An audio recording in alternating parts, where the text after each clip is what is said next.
السلام عليكم ورحمة الله وبركاته. ازيكم يا شباب؟ عاملين ايه؟ يا رب تكونوا بخير. اهلا وسهلا بيكم في اول موديل هنشتغل عليه. في الاول لازم نظبط شوية اعدادات بسيطة عشان تساعدنا نسرع الشغل، وهنثبتها عشان كل مرة نفتح فيها مشروع ما نضيعش وقت فيها. بعد ما تثبت البرنامج ويفتح معاك هنروح على الشريط اللي فوق من edit، هنختار preferences.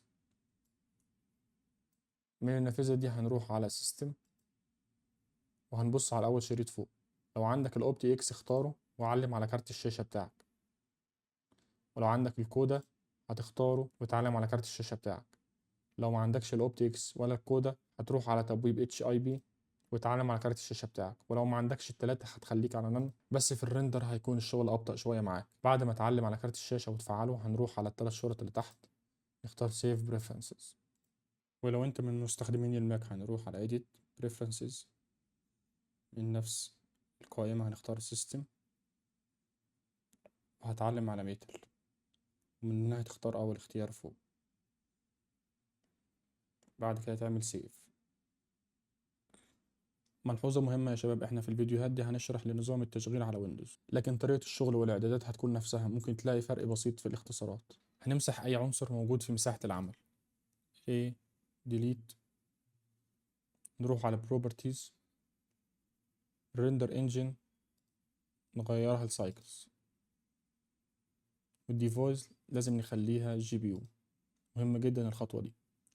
sampling من الفيو بورد، الماكس سامبلز هنخليها 128 ونعلم على الدي نويز، والريندر الماكس سامبلز هنخليها 512 ونعلم على الدي نويز. بعد ما جهزنا الاعدادات دي لازم نحفظها عشان مش كل مره نضطر نجهزها. من فايل ديفولتس سيف ستارت اب فايل. دلوقتي يا شباب في مساحه ال 3 دي فيو بورد عندنا كذا طريقه تتحكم فيها في اتجاهات الرؤيه بتاعتك. الوجه الازرق المقابل ليه اللي هو الاصفر، والاخضر المقابل ليه الاحمر، وفوق الاسود مقابل ليه الابيض. لو ضغطت على سكرول وحركت تقدر تلف حوالين المجسم وتشوفه من اي زاويه، ولو ضغطت شيفت وسكرول تقدر تتحرك يمين وشمال فوق وتحت، ولو لفيت سكرول تقدر تعمل زوم ان وزوم اوت. كمان عندنا أداة اسمها الجزم موجودة فوق في زاوية ال 3 دي فيو بورد. الأداة دي بتوضح اتجاهات المحاور بتاعتنا. الأحمر هو الإكس، والأخضر هو الواي، والأزرق هو الزد. هنا مش ظاهر الزد بس تقدر تشوفه من هنا. لو ضغطت على أي محور من التلاتة دور بلندر هيغير زاوية الرؤية تلقائيا. يعني مثلا لو ضغطت على الزد هيجيب لك الرؤية من فوق، ولو ضغطت على الإكس هيجيب لك الرؤية الجانبية، ولو ضغطت على الأخضر اللي هو الواي هيجيب لك الرؤية الأمامية والخلفية.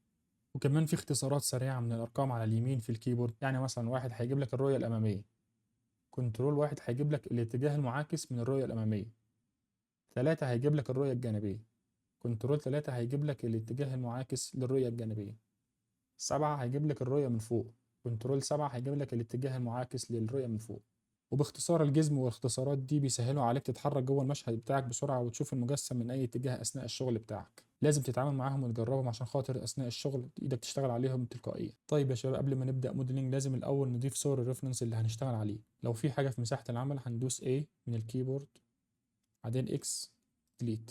هو كده حدد كل اللي في السبيس بتاعتنا ومسحهم. عشان ننزل الريفرنس هندوس شيفت A من ايمج، هنختار ريفرنس. أنا هبدأ بالزاوية اليمين اللي هي دي.